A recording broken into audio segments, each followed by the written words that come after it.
ஒரு நேரட்டிவ் என்ன, திமுக வெர்சஸ் தாவேகா அப்படிங்கிற அந்த பாயிண்ட்ல இருந்து அவர் நழுவவே இல்லை.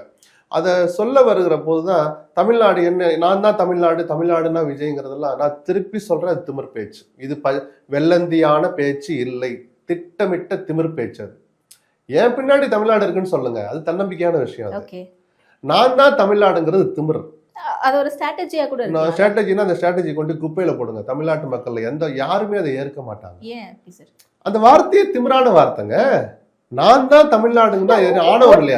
தமிழ்நாட்டு மக்களும் என் மேல அந்த வார்த்தையெல்லாம் சொல்லுங்க.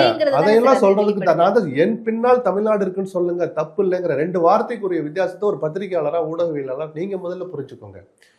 என் பின்னால் தமிழ்நாடு திரண்டு இருக்குங்கிறது தன்னம்பிக்கையா தன்னுடைய தொண்டர்களுக்கு நிர்வாகிகளுக்கு நம்பிக்கையோட அழைச்சிட்டு போறதுக்கு, என்னை ஆதரிக்க விரும்புகிற மக்களுக்கு ஒரு நம்பிக்கை அளிக்கிற வார்த்தை.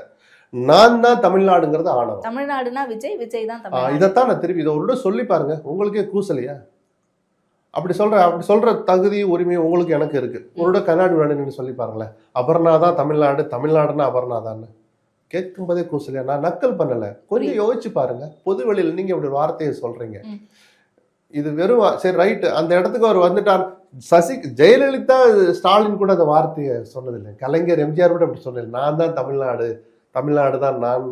எம்ஜிஆரோ கலைஞரோ அண்ணாவை கூட சொன்னது இல்லையங்க. நீங்க நான் அவ்வளவு பெரிய ஆளா? அப்படி ஆய் காட்டுங்க. அப்படி ஆன பிறகு ஒரு பேச்சுக்கு சொல்றேன், விஜய் ஆட்சி அமைக்கிறாரு, வரப்போற தேர்தலில் ஜெயிச்சு ஆட்சி அமைக்கிறாரு, முதலமைச்சர் எவ்வளவு பெர்சன்டேஜ் அதிகபட்சம் வாங்குவாரு? அவங்க சொல்ற கணக்குப்படி 40+ 45 வச்சுப்போம். மீதி 55% பேர் விஜயை ஏற்காமல் வெவ்வேறு கட்சிகளுக்கு வாக்களிச்சிருக்கிறாங்க. ஒத்துக்கிறீங்களா? சிம்பிள் கணக்கு ஒன்று நான் சொல்றேன். 100ல் 45 பேர் விஜய்க்கு ஓட்டு போட்டு முதலமைச்சர் ஆக்கிட்டாங்க.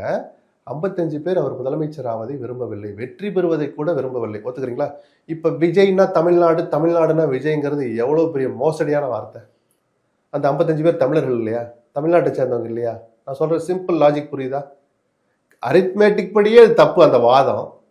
ஒரு சராசரி மனிதருக்கு மனிதர் பேசுகிற வார்த்தைப்படி பார்த்தால் அது ஆணவமான பேச்சு.